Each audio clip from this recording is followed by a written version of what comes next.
मियाम वाफंदु resolution ओइना लौजबनी हारिबसे core committee की member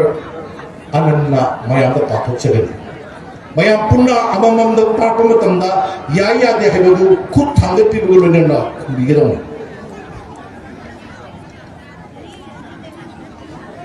अहाबमतदा मसिगी अदुगुमलबा यामना इतिहासिक ओरबा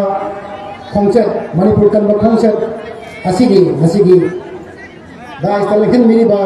cocoa मिली कन्वेनर सिंह वेनल कन्वेनर अमदी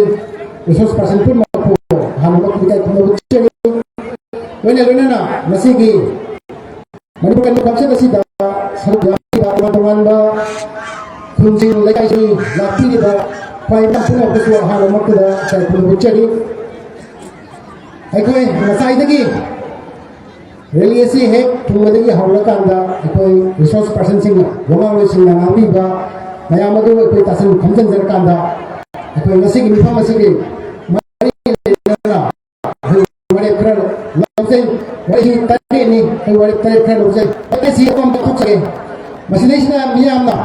मसिदा यानिंग मागदी यानिंग येता यानिंग दी हाबगी मोतुमा फोटो पिरकांदा मियाम के सजेशन दो अखोई लमजरकांदा अखा ताबा अखोई हफसिन बई आबासी हफसिन ओनाबगी अखोई तंजा दु पुन लमिनसी हाइदना अइ मियाम मफमदा वारिसि पादरी ममांगा अइना मियाम मफमदा थमजरी मणिपुर कन बखंगसन की मियाम नि मफमदा लौखिबा वारे अहान बवारे सु खुदत लखो कदबनी सुगी मिंगदा कुकीला लौबा सिंगना तौनिंग तौनिंगबा तौलिबा से खुदक तलिए कदबनी अमसुंग मतिक साबे एक्शन लौगदबनी सी मयाम करी खंबी बगे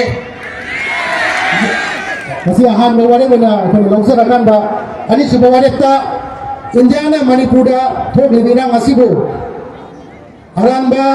वारी सिंगल अमदा पुथादुना कांगलुकी इरांगनी हाइबा प्रोपेगेंडा असि खुदक्ता लेकदबनी अमसुंग कांगलुकी इरांगी मिंगदा मियामगी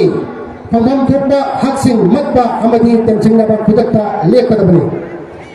हाइबा अनि सुबवारे बसी मियामना बसी याबीब्रा याबीदब्रा हाइबदो अमुतंग अंगबे थागचरी मयाम थागचरी अहुम सुबवारेता आईडीपी सिंगी अकंगब पॉलिसी सिंग सेमदुना अमदी मतंगी हनुंदा मसा मसा युमदा हजबनी बेना आईडीपी सिंगु लूना साला तो बिबगलना मब सिंना बिसदबनी सुबवारे मयांगी बोट लोचगे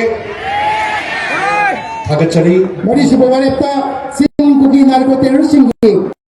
क्रॉस बॉर्डर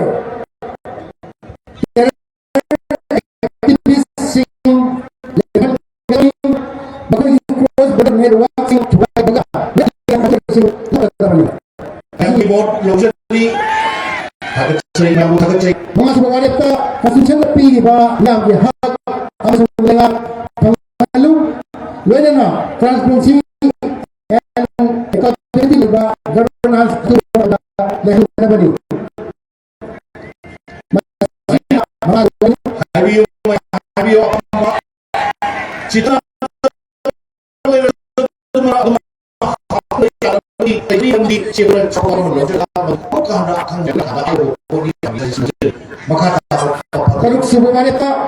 मणिपुर की territorial administrative integrity ngakuna thamgadabani Manipur की डेमोक्रेटिक राइट अमसुंग मैंडेट इंडिया गवर्नमेंटना इकाई खुमगदबनी सुबवारे में पाजनी बसिंग याम लगदी यारे है हौना भी को ता होगी बकुसु परे सुबदा मणिपुर एनआरसी नत्रगा मसिगा मानबा मेकानिज्म अथुबा मतमदा पाकेतुना लिसांग सिना इंडिया गवर्नमेंटना अयाबा पीजना संसिनगलिबा मिटोपसिंग खादोकदबनी मसिना तरे सुबवारे में मसिन यामना यारे ना हाइबिरगदी मसि अहुवा मतम अहु खुबा अमोंतन खुबिरकांदा हाइ वारेसिंग से कोई मसिगी मिफमना वारे तरे सिलोचरेना याम मिफमदा तमजरे उनो पुका पुचे हौजिक यामना मसा तासिल्लबा अमदी अखोगी मांगद ले तादरु लेरिबा अचोचो इशू खुदिमक्सिंग असि वारेसिंग सिगिदर यावरबा इशूसिंग से अखोई नसी फाबु मनुंदा मधु अखोई थबक ओइना पाइखत नमतद ꯅꯠꯇꯅ ꯃꯁꯤ ꯑꯋꯥꯕ ꯇꯥꯔꯤꯕꯁꯦ ꯃꯁꯤ ꯆꯞ ꯆꯥꯕꯗꯨ ꯃꯟꯈꯠꯂꯀꯥꯟꯗ ꯑꯩꯈꯣꯏꯅ ꯃꯔꯤ ꯂꯩꯅꯕ ꯏꯟꯗꯤꯌꯥ ꯂꯩꯉꯥꯛꯇ ꯍꯣꯠꯅꯖꯕꯒꯤ ꯃꯗꯨ ꯃꯤꯌꯥꯝꯗꯒꯤ ꯅꯤꯖꯕꯅꯤ ꯃꯌꯥꯝ ꯄꯨꯟꯅ ꯋꯥꯔꯤꯁꯤ ꯂꯧꯕꯤꯕꯒꯤꯗꯃꯛꯇ ꯊꯥꯒꯠꯆꯔꯤ ꯁꯤ ꯃꯈꯥ ꯇꯥꯔꯛꯄ ꯃꯇꯝꯗ ꯉꯁꯤꯒꯤ ꯊꯧꯔꯝ ꯑꯁꯤꯗ ꯇꯤꯟꯕꯤꯔꯤꯕ ꯈ꯭ꯋꯥꯏ ꯃꯤꯌꯥꯝ ꯄꯨꯝꯅꯃꯛꯄꯨ ꯊꯥꯒꯠꯄꯒꯤ ꯋꯥꯔꯣꯜ ꯊꯝꯕꯤꯅꯕꯒꯤꯗꯃꯛꯇ फाइनेंस सब कमिटी की कन्वेनर लाइखुराम जयंता कौकुचरी लाइखुराम जयंता फाइनेंस सब कमिटी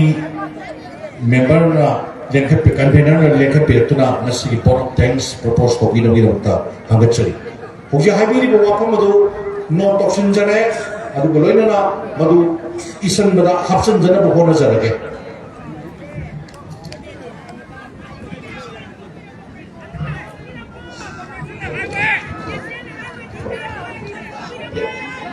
यानी होजिकी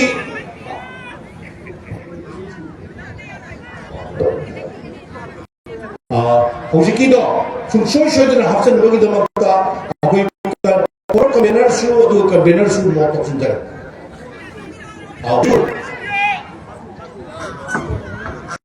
ना होजी सेकंड जेंट सेकंड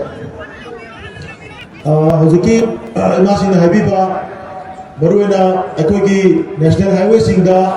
निंगतम नचप फंद्रिबसी खुदक्तगी गवर्नमेंटना याहनगदमनी हाइबो वारेबसनि 5 सुबदा ऑप्शन जरे अरे चली